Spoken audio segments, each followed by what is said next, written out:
Welcome back to Trendlines over Headlines, the show where we break down the markets with some of the best traders and analysts out there.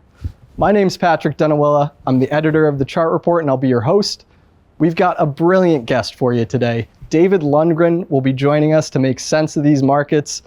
David is the founder and chief market strategist of MOTR Capital Management, a hedge fund that employs a technical and trend following strategy.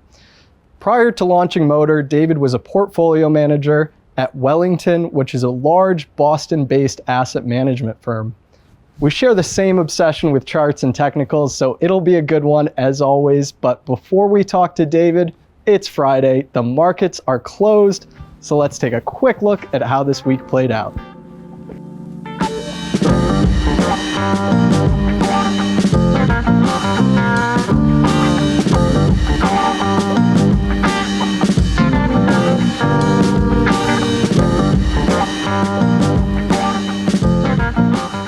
It was a short week with the holiday on Monday, but all four major indices closed higher. The Russell 2000 actually led, gaining more than 3%. This was its highest close in nearly 3 months, which is pretty constructive given how vulnerable it's been looking lately. It's continuing to hold that crucial 1700 level, so we're starting to see some participation from small caps slowly but surely. The NASDAQ actually lagged slightly, but it's still gained more than 1.5%. It closed higher for the 6th consecutive week, and it hasn't had a streak like that in almost 2 years. So it might have lagged a little this week, but nobody feels bad for the NASDAQ here. Taking a closer look at the S&P 500, it managed to close at a new 52-week high on a weekly basis, just 2 points above those August highs. Bulls want to see that level around 4,300 start acting as support in the near term. A failed breakdown here would be ugly, but so far so good. Overall, it was a pretty bullish week. You even had the VIX closing at 3-year lows, and it's below 15 for the first time in the post-COVID era. Now, taking a quick look at sector performance, all 11 sectors closed higher. Consumer discretionary led, gaining more than 3%. Meanwhile, defensive sectors like staples and utilities lagged, but still closed slightly higher on the week. Anyway, that's enough from me. Let's welcome David onto the show. All right, David, welcome onto the show, and thanks for joining us today. Man, it's my pleasure. I've been looking forward to doing this with you for a while, so thanks for having me on. Hope we have a great conversation. Yeah, I'm a big fan of your work, and we've been talking about doing this for almost a year now, so I'm glad we could make it happen. Yeah. But listen, before we talked about the current market environment, I want to introduce you to our audience a little bit and get a little bit more background on you for the people who don't know you already. So how'd you get into technicals in the first place? I know you've worked at big firms like Fidelity and Wellington in the past. So what kind of led you to looking at markets through technicals? You know, it was luck, honestly. I knew the only thing I knew about technicals at the time I first actually learned about it was that it didn't work. And that was according to my professor in school. So, and we unfortunately, 30 some odd years later, we still have that problem with professors telling students that technicals and trend following and momentum doesn't work, which is a whole rabbit hole we can maybe get down later in our conversation. But nonetheless, my first job was a broker, actually up in Canada. And I just happened to be my desk was right next to this gentleman named Kuldeep Raheel, and he managed his entire book using technical analysis. And I had never really seen it put to work before. And you know, I just watched him put it to work and save clients a lot of money by managing risk properly and using the tools of technical analysis to vet the buy and sell recommendations of the firm. And it was, I just saw it come to life. And it was just one of those things where I think most technicians can say the same. Patrick, you're probably the same, that as soon as you learn about it, it just hits you and you're like, I don't know if there's a better way to invest in this. So I've literally been a technician ever since. Oh, that's awesome. Yeah. Did you have any specific mentors or people that you really like their style kind of thing? Yeah, I did. I had so that first job was up in Canada, and then I moved back to the States. I'm obviously from the States, from Boston, but my wife then and still is from Canada. And so I was up there for a period. And when I moved back, my first job was at a company called Technical Data in Boston. And my job there was to write technical buy and sell recommendations in the bond futures contract. And all of the clients were basically traders on the Chicago Board of Trade floor and various bond managers around the world, really. And when I was there, the two gentlemen that I would credit to this day as being the most important influences for me in the business is Jim Donnelly and Joel Marver. And they're like Jim Donnelly was to this day, I think he's like one of the best natural chart readers that I've ever known, in his ability to just identify the nuances of trend shifts and momentum changes and things like that. He was just so good at it. And Joel Marver is, to the extent that I've done things sort of down the beaten path outside of regular technicals, like, Drummond geometry or market profile or these other things, that's all from Joel. And to this day, those are very, very big parts of my process today. Interesting. I'm not familiar with those two gentlemen. Yeah. But, as far as your process goes, you're pretty much 100% technicals, right? And specifically trend following. Is that correct? Yeah. I mean, it's 100% technical. And I would say that in my earlier years, I was 100% technical just because I had disdain for fundamentals and fundamental analysts and everything else. But as I matured and came to look at things a little bit more open-mindedly, and I think this has a lot to do with when I actually transitioned when I was a technical data, it was all focused on fixed income and commodities and things like that, futures. When I went to Fidelity, it was all equities. And so that transition to equities really opened my eyes to fundamentals. And, I have slides in here that we can talk about. We can go to them whenever you want, but the simple truth of the matter is that over time, what affects a stock's price is the underlying fundamentals. So if you ask me, even though I'm a pure trend following technician, momentum investor, if you ask me what's more important, fundamental trends or price trends, I would say hands down, fundamental trends are way more important, because without strong fundamental trends, there are no price trends. So it's not that I don't believe in fundamentals. There's nobody in the world that believes in fundamentals more than me. It's just that I happen to think the market's the best fundamental analyst on the planet. And I love that. It's so hard to beat. That's why it's so hard to beat. And so it's just like, I can show you a slide on this. So this chart shows you over short periods of time, almost half of what happens to a stock is based on valuation, expansion, and contraction. But as you get out to 3, 5, and 10 years, valuation drops to 5%.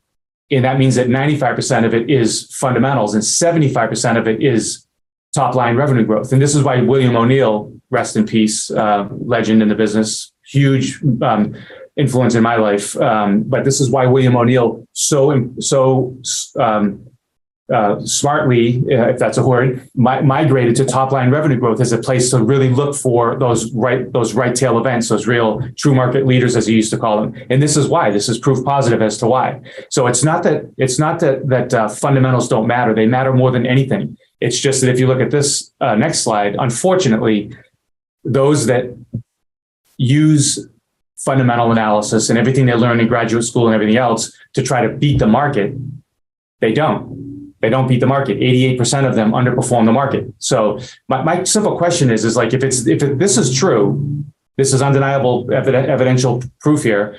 If it's true, then when do we as investors admit that the market knows more than we do? And when do we just say, okay, I know a lot, but the market probably knows everything I know, and it knows everything I know that I don't know.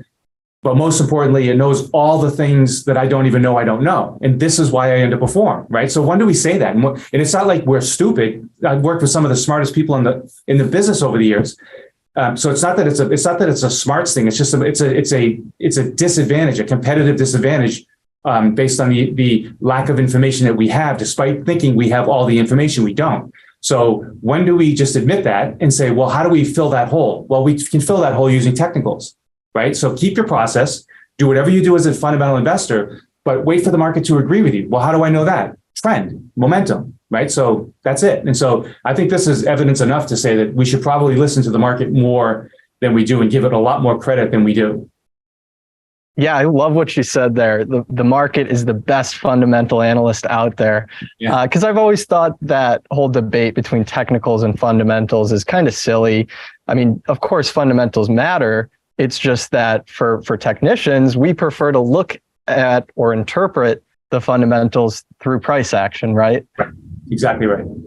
So I want to ask you about your hedge fund. I know you can't talk specific positions or performance, but as far as the strategy goes, you're basically executing a model. Is that right? How much discretion is involved, and what exactly is the methodology?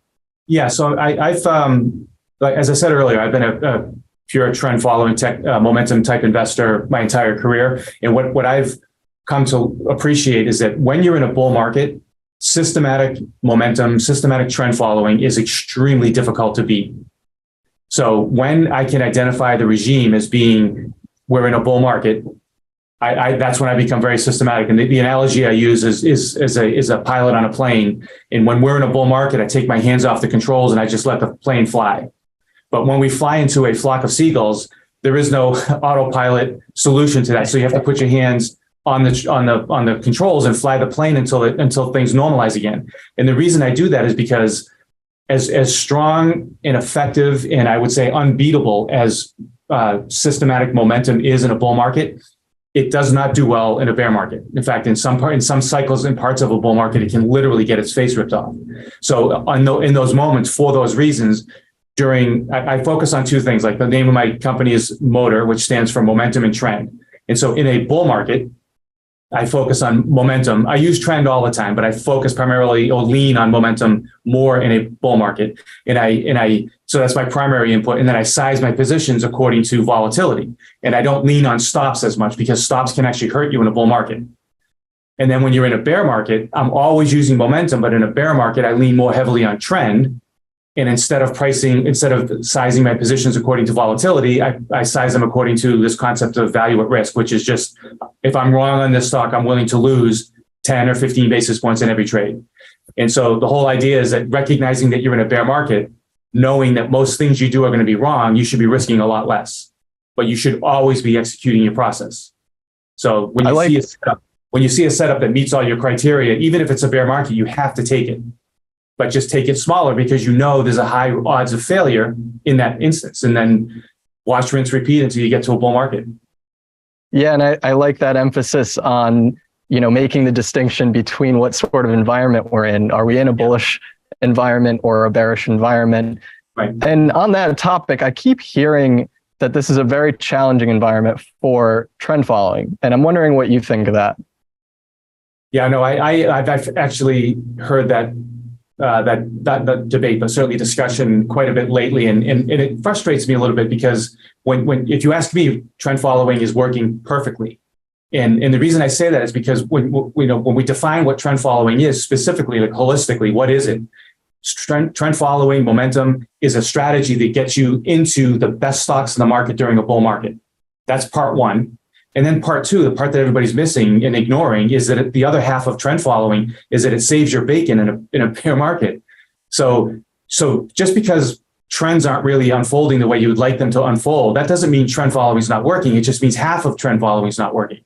The other half, which is the one that helps you dig small holes when the market's not working, is working perfectly right now. So like last year, I had a very low drawdown relative to the S&P because of trend following, not because trend following was broken and therefore I had a drawdown. It was the process worked perfectly. It saved my bacon. And so now when the bull market resumes, I'll have a small hole to dig out of, and I'll concentrate the portfolio on as Bill O'Neill would call them true market leaders, and away we go, Now, is the fund long only, or do you have shorts in there too? Like last short. year? Yeah. Did you put it? Okay. It's long short, but I'm very explicit about this part of the process because we know that there aren't any long-term successful shorting investors in the business. I mean, there are some that do really well in certain environments, but by and large, shorting the equities is not a good idea.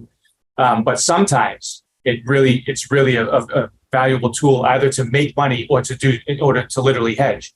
So when I can identify a regime that's not a bull market, that's when I'll engage on short exposure. But when my regime model inflects to bull market, I'll cover all my shorts because there's no sense in wasting my time shorting. So I have shorts on right now, although it seems kind of strange that I would be, given what the S&P appears to be doing so far year to date. But beneath the surface, as you've talked about a lot and others have talked about a lot, there's a lot of damage going on. And still to this moment, there's still a lot of damage going on beneath the surface that doesn't get recognized because of what's happening with these mega cap names that are just kind of like masking everything over. Yeah, and we'll talk about breadth in a second, but you gave an awesome presentation in San Francisco about a year ago where you went into detail about your process, and you showed a couple of visuals that really resonated with me, and I asked you to bring them along today. And one of those was kind of inspired by Charles Dow's work, who founder of the Wall Street Journal. He's known as the grandfather of technical analysis. And one of his big tenets was this idea that trends occur at any given time. There's trends in multiple time frames, these different time frame trends. You have the primary trend, the secondary trend, and I think he called it the minor trend, right? The kind of day-to-day movements, right. Whereas the primary trend is that long-term trend. And you kind of had your modern take on it in your risk gauge here. And you compared it to the ocean, right? There's the wave, the tide, the ripple, and the spray, right? So break it down for us. Explain this risk gauge a little more. Yeah, thanks. I will, and I appreciate you highlighting that this is not a unique concept. This is as old as it's over 100 years old. Charles Dow came up with this concept of this notion that price trends unfold in different directions at various points in time. Sometimes they're all moving in the same direction, but other times you'll have like last year we had a primary downtrend, but we had a massive daily time frame uptrend. So that was the ripple in the spray going against the tide, right? And so that was an incredible observation over 100 years ago from Charles Dow. And so what I've done is, so the risk gauge is based on 5 inputs, and they're measured across 4 timeframes. And so, Patrick, you probably remember this risk gauge from when I was out in San Francisco, and it used to say tide, wave, ripple, and spray. And people asked me too many questions about it, so I got caught up in it too much. So I just changed it to what I know. I loved that. You simplified it. Yeah, I know. So I think you and I were the only two that understood it, so I had to change it. But so it is what it is. It's quarterly time frame, monthly time frame, weekly, and daily. That's essentially what he was capturing. And the way that my mind works as it relates to the market is very similar to Charles Dow. He would say that everything's in price, and so in this model is the different ways you can measure what price is doing, and that's it. So in other words, in this model, I don't have valuation, I don't have how steep the yield curve is, I don't have seasonals, sentiment, flows, positioning, any of that, because none of that has to align a certain way in order for a bull market to happen. So I have this concept of inviolable rules of trend following, and the idea is that if you can identify things that must happen for a bull market to unfold, then you're in a good spot, because until those things happen, there can be no bull market. And so this whole entire risk gauge is built on concepts like that across 5 different inputs. So the inputs are price trend, relative price trend, cross-sectional momentum, which is just a fancy way of saying something that technicians have been calling momentum for over 100 years, and then breadth in volatility. So if it's not one of those 5 things, it's not in this model. Not because I don't care about it. I monitor all those other things, but they're not in this model because, as a good example, like last year, Patrick, last year, the sentiment was really bearish. Like in some cases last year was record levels of bearishness, but the market just kept going down anyway. So it's not inviolable. It's not like every time the level of bearishness gets to this level, you are guaranteed a bull market. So because you can't rely on it like that, I'm aware of it. It lets me understand what's going on in the background of these indicators of this risk gauge, but I don't act on it. So a simple example of it would be like price trend is something like, if a stock is at $10 and you think it can go to 50, I can guarantee you, 100% guarantee you, there are no guarantees in this business except for this one, that it cannot get to 50 unless it goes past 11 first. Right? Finding a way for that to happen. You can't, right? So all of the concepts that are in this risk gauge are like that. So when I look at the risk gauge today across 4 timeframes, you see just a mess, and you actually see that, which is really surprising. You see this quarterly time frame is down at 7. So remember, the quarterly time frame is like if you get a correction out of risk on into mixed, because it's the quarterly chart, that means you could be getting 20, 30, 40% corrections. And you can see that down here at 7, which means that you're in a really deep cyclical bear market. So if quarterly time frame goes into risk off, that's like a global financial crisis type of bear market. So you can see here how close the breadth of the market is hinging on a GFC type event. That's the last time that this model was down in the risk off on quarterly. So you can see this, like this is just not the makings of a bull market. So the issue though is you have, if I can show you another chart here that I featured in my research not too long ago. So this red line is the average stock. It's the value line geometric average. It's the average stock, right? It's what's happening on average. And so you can see that it's a massive cyclical bear market. You take out this low and that risk gauge, it might even happen beforehand, but should it happen? If you do go below this low on the value line average, you can rest assured that the risk gauge on the quarterly time frame will probably go into risk off, which would be like an Armageddon type bear market. I'm not saying that's going to happen, but I'm just pointing out that that's how close we're sitting on, right? But right. Here's the issue. We all know the market bottomed in October. The average stock bottomed. In this index here is what I refer to as the management index, which is just an acronym for the 9 stocks that are carrying the weight of the market today. So it's, you can see it down here. It's Microsoft, Apple, Amazon, Netflix, AMD, Google, Meta, Nvidia, and Tesla, right? Put those together. I think that probably does, that group of stocks, it represents it a lot better than FANG. That's an old acronym at this point. Maybe they were moving together back in whatever it was, 2016 or something. Right. But, now you have names like NVIDIA and Tesla in there as well. So I think that probably does it justice. And I love this one. So go ahead, keep going. Yeah, but the point is that because I don't know what the number is today, but when I last looked at it, it was 80% of what was happening to the S&P year to date was driven by these 9 stocks. More than 80. When you actually look at it like this, where my cursor is here, that's where the market started the year. And I think as of today, I think this average is actually down year to date. So the average stock. So you're saying basically the average or median stock hasn't made any progress this year. Well, slightly Again, down. Different way of looking at the fact that a lot of the gains this year are being driven by just a few names. Right. And this is causing a lot of debate and conundrum that people are really having a difficult time deciding what to do. And so like especially if you're a hedge fund and you're just really, truly, you're just listening to the market, what's your job? Well, your job is to do 2 things. It's to find uptrends that are outperforming and downtrends that are underperforming. That's it. And if you have them, do them. And it just so happens that right now you have them both. So that's it. And so if you look at this other slide here, the last time we had such a disconnect of this magnitude was actually back in 1998. So this, again, these are similar charts. This is the value line average, the same exact chart as the prior slide. But instead of this being the management index, this is the NASDAQ 100. And back then they referred to it as the new economy. So this was all the .com stocks that were going to put out of business all those old economy stocks, right? And that was represented by this red line, the average stock. And that divergence, this is the important part. That divergence actually started in 1998. So it was, yes, unsustainable, but it wasn't something that stopped the market from going higher or going into a bubble. In fact, you could even say it was part and parcel with the bubble.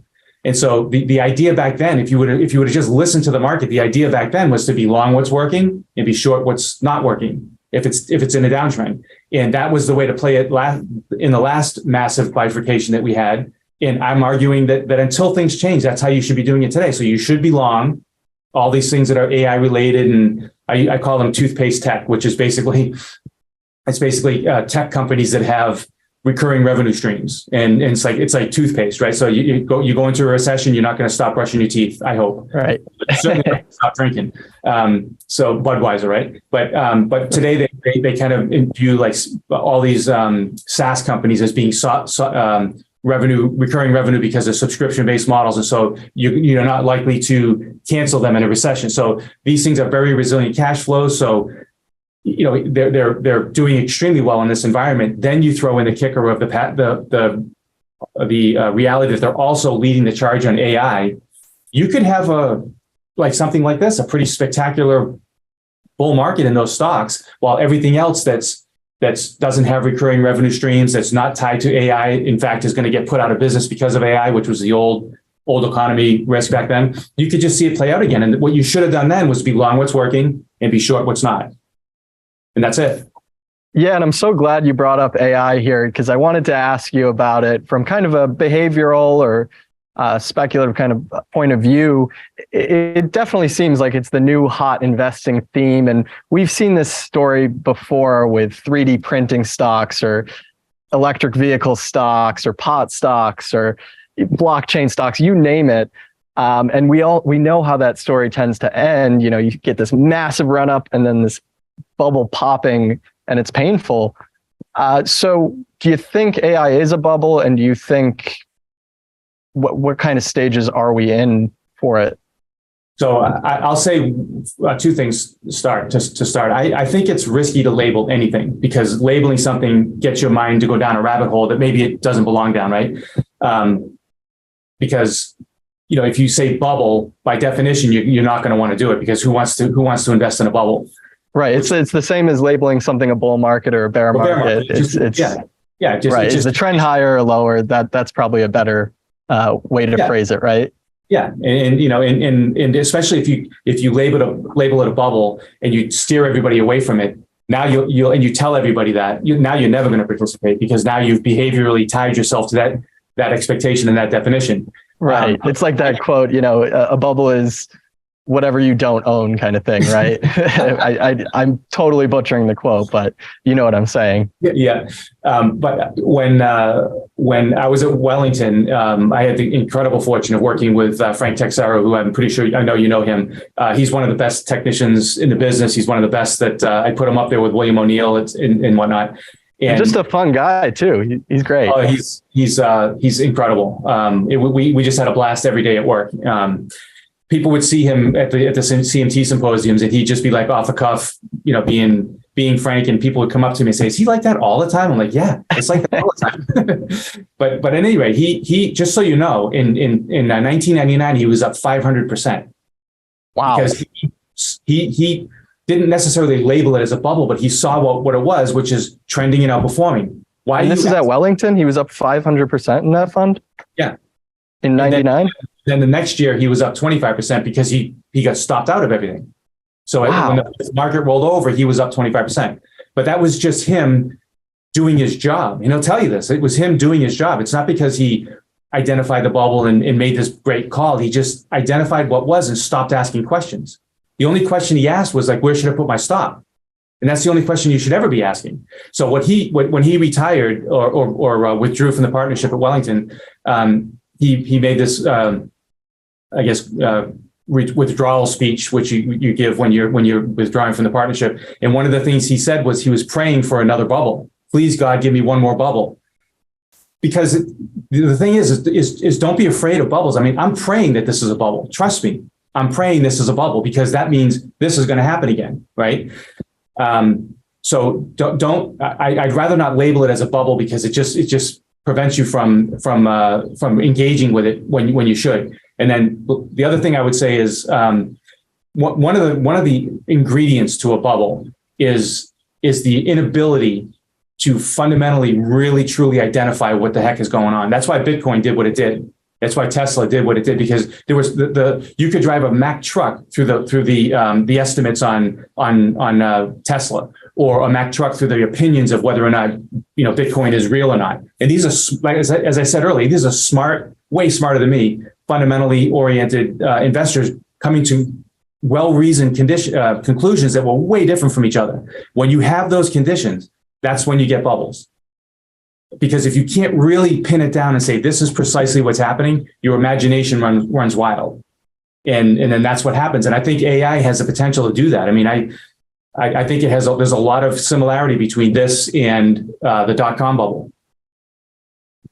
Wow, I think that was a fantastic answer. And I appreciate that story from Frank too. I think it kind of reminded me of that point you made earlier, right? If a stock's going to go from 30 to 50, what has to happen first, right? The trend has to turn higher, or at least price has to get above some sort of moving average or something like that. And then from there, yeah, it might go modestly higher, or it might rip, it might go parabolic like the NASDAQ in 1999 or something like that. And as long as you have some sort of risk management, whether that's a moving average or whatever it is, it'll take you out before the trend really goes against you. Which is evidenced by the fact that he was up 25% in 2000. Wow. Because if you remember, 2000 started as like the final throes of that bubble, and then it all rolled over. So he made a lot of money in the very beginning of the year, and then got stopped out at a 25% profit as the market melted down. But what is interesting about that meltdown is that when the market finally peaked in 2000, the average stock bottomed. So while from 1998 to 2000, as you can see on this chart, there was actually a stealth bear market. Like there was actually, this was easily the worst bear market since the 1970s beneath the surface, if it wasn't the worst bear market since the 1930s. So we referred to it back then as a stealth bear market. And then right, and it was seductive too. I mean, you had multiple double-digit rallies along the way. I mean, over 15 double-digit rallies, I think, on the way down. So there was numerous chances where you thought that was it, we're going up, new bull market kind of thing. And I can't imagine trading through that period. Yeah, it's never easy, but we can complicate it by asking. Like I always say, like if you find yourself asking yourself questions, just be mindful of what the questions are, and just as soon as you ask yourself a question, stop and ask yourself, is this really truly answerable? And you'll find that 99.9% of the questions you ask yourself are not answerable. And so therefore, why would you try to answer them? Just do your job, which is find things that are trending and outperforming and place your stop, wash, rinse, repeat. And I love that. At the end of the day, you'll get all the answers to the questions you have later. And I always find, like, if you can answer questions at the time of trend change, the trend's probably not going to work. So like when energy inflected and I think it was in 2003, when energy inflected higher, that was after one of the biggest bear markets we had seen in history. EM had blown up and all these different frauds had come to surface and come to light. And so when the market finally bottomed in 2002 and then 2003, if you're just doing your job, the market's trying to get you to buy some of the riskiest assets in the market. And you're like, are you crazy? Did you see what just happened? And you want me to do what? You want to buy emerging markets and energy? Are you out of your mind? And that ended up being the leadership for the next 10 years. And 10 years later, we understand why. Yeah, I mean, it makes a lot of sense that you're a trend follower. Seeing what you saw at Wellington in the early 2000s, late 90s. I mean, that it makes a lot of sense. Yeah. It's just try not to ask. Don't overcomplicate questions. The questions you should be asking are simple. Is it in an uptrend? Is it outperforming? Where's my stop? Right. And maybe if I was to throw another question, it would be, what kind of a regime are we in? Because the regime question only tells you how much you should be risking. So like right now, if you look at all the breakouts that have happened on the weekly chart, on the up to the upside, about half of them are actually in the money since they broke out. So what should your expectations be right now? You should expect most of the things that you buy that are breaking out are going to fail. That should be your expectation, right? So when it like trend following is not working, whatever you want to say about that, if it fails, that's your expectation. So if that's what your expectation is, well, maybe you shouldn't be risking a lot per trade. And then the corollary to that is that looking at that same trend model of the stocks that are broken down into a downtrend, 95% of them have actually gone lower since they broke down. That's not a bull market. In a bull market, when a stock breaks down, it traps everybody and takes off again. Right now, we have the opposite. We have it breaking out, trapping everybody and failing. Yeah, there sure have been a lot of failed breakouts. Yeah. Challenging environment. You have to keep doing it. The only way you protect yourself from the possibility, and I would say in this case today, call it likelihood that it's going to fail, is just risk less. And then when the regime switches, what I'm doing right now, I'm really focused on right now owning what I want to own when the regime indicator inflects positive. Because all I have to do then is just gross up my long book and cover my shorts if I haven't already. So I already own what I want to own for the next bull cycle because the market's telling me to own it right now. And obviously by that, I don't mean like, you can say like some staples are outperforming and maybe some utilities are outperforming. I don't own that stuff because they're outperforming because we're in a bear market. So they're not outperforming for the right reason. I own things that are trending and outperforming in the throes of a bear market. Like, that's kind of weird. So maybe that's the market trying to tell me what to own right now for the next bull market. So that's what I try to populate the portfolio with, without making any calls or forecasts or anything. And then when the regime indicator inflects, all I have to do is gross up the book. Yeah, and that's kind of a point that Jerry Parker, who's another great trend follower who I know you've interviewed as well, when he was on the show, he kind of reiterated that point as well. Like, you got to take the trade, right? If your system is telling you, giving you a signal, you got to take the trade. It might fail. There's a good probability it might, but you have to take it when you get that signal. Is that kind of along the lines of what you're saying? In the psychological effect of it, which is what makes it so hard to do this, is it like if you're having difficulty executing your strategy, it's because there's a disconnect between your expectations and what the market's trying to tell you. So you're not listening to the market. So the market's telling you that, and it's not like this is like a secret. All you have to do is do the analysis, and the market's telling you that half of the breakouts have failed. So if you want to fight that, go ahead, maximize your gross long exposure and get long out the eyeballs in an environment where half the market's failing on breakout. So if you're listening to the market, you should be always executing. But the reason mentally you can execute now is because if you're listening to the market, you've been doing it on a small scale, so you're not all beat up mentally. And then the corollary to that is that when we do get into a bull market and every single breakout on the planet works, now we think we're a genius. And I'm not making money because of trend following. I'm making money because of me. I'm smart. And the unfortunate truth is that that's never true. The reality is we're never as stupid as we think we are, and we are never as smart as we think we are. We're just fortunate to have a good strategy to navigate us through it all. Well, you know what they say, don't confuse brains with a bull market, right? Well, David, we got to wrap it up, but before I let you go, where can our viewers find more of your work if they're interested? Okay, yeah, thanks, Patrick. So you can follow me on Twitter, dlundgren3333. You can find me on LinkedIn, and you can also go to my website, which is you can see it spelled down here. It's MOTR, which is Momentum and Trend. So it's motor, cmr.com. And on that site, you can actually sign up for my, it's called the Charting My Interruption, which is it's a note that I send out every Friday. It's for free, and it just talks about stuff like this on a weekly basis.